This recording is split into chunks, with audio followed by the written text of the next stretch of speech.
నెలాఖరులో జూబ్లీస్ bypoll notification. Bihar assembly ఎలక్షన్స్తో పాటే నిర్వహణ. కత్తి మీద సాముల బైపోల్. గెలుపు కోసం 3 ప్రధాన పార్టీల ఫోకస్. నవంబర్ 7 లోపు ఫలితం. దీపావళి తర్వాత ఉప ఎన్నిక నిర్వహించే ఛాన్స్. బీహార్ అసెంబ్లీ ఎన్నికలతో పాటు ఇక్కడ కూడా జూబ్లీహిల్స్ల ఉప ఎన్నిక జరుగుతున్నది. ఆ ఉప ఎన్నికల 3 ప్రధాన పార్టీల ఫోకస్ అంటారు, కానీ 3 కాదు, 2 పార్టీలు. బీజేపీ లేదు. బీజేపీకి అక్కడ డిపాజిట్ కూడా దక్కదు, అది లేదు. కానీ అక్కడ 2 పార్టీలు పోటీ పడతాయి. 2 పార్టీలలో ప్రధానంగా ఏంటంటే అది బీఆర్ఎస్ సిట్టింగ్ సీట్ కాబట్టి అక్కడ బీఆర్ఎస్కి అవకాశాలు లేవు. ఎందుకంటే ఇక్కడ కాంగ్రెస్ ప్రభుత్వం వచ్చినాక వీళ్ళు ఏమేమి అవినీతి చేసిరు ఇవన్నీ చూసిరు ప్రజలు.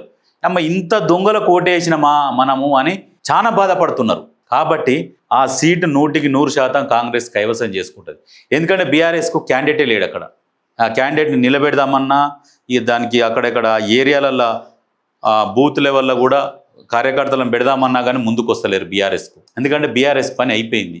ఆ కార్యకర్తలను మేము బీఆర్ఎస్ కార్యకర్తలని చెప్పుకోవడానికి కూడా సిగ్గుపడుతున్నారు. అటువంటి పరిస్థితి వచ్చింది బీఆర్ఎస్. అక్కడ పోటీ ఏం లేదు. ఇక కళ్ళు మూసుకొని గుడ్డిగా చెప్పాలంటే కాంగ్రెస్ పార్టీ జూబ్లీహిల్స్ సీట్ కైవసం చేసుకుంటుంది 100% గుర్తుపెట్టుకోరు.